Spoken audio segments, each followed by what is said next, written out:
I hope that you're having a great day, and I wanted to speak to you just for a moment about the idea of Sabbath. And Sabbath is a concept that appears in creation and again in the Old Testament law, the Ten Commandments.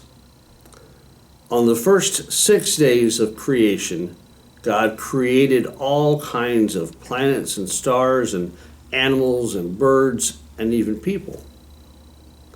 And he said they were good, or that they were very good. And the word good in Hebrew, tov or tob, means beautiful, wonderful, created for outstanding or excellent purpose, that they were good both in substance and in purpose. And on the seventh day, God rested.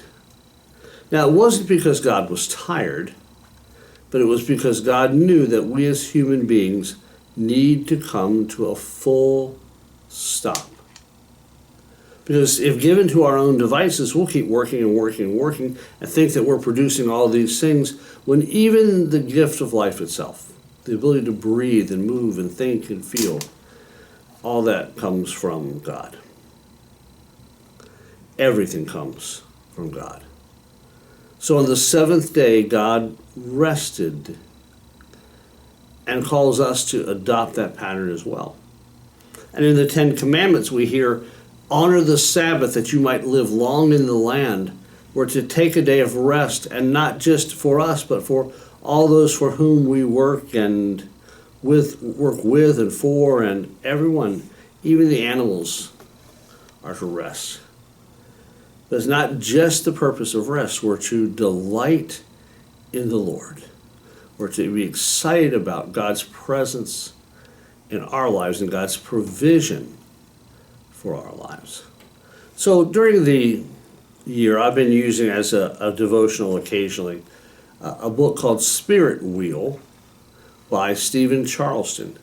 And Stephen Charleston is a Native American, and he's an elder, and he writes brief poems, brief thoughts for each day. Today's thought was called Slow the Clock. So let me read this for you in closing. I caught myself wanting to stop time again. It happens more and more. I go about my ordinary day, and suddenly I have this longing to slow the clock, to keep things as they are, if only for a little while. Found this part very interesting. I'm an old man getting younger. I've learned again what I knew as a child. Days are magic, nights are mystery. The younger I become, the more I want to play. Just for a little longer, before I hear my mother's call, before I have to sleep. Growing up, I remember playing outside in the dark, trying to catch fireflies, doing things that sort of delayed going to bed, and that being a special time between the end of the day and preparing for the new one. Allow your life to slow down. It doesn't all depend on you. It actually depends upon a loving, caring God. Practice Sabbath as a foundational practice for our lives of faith. May God bless you.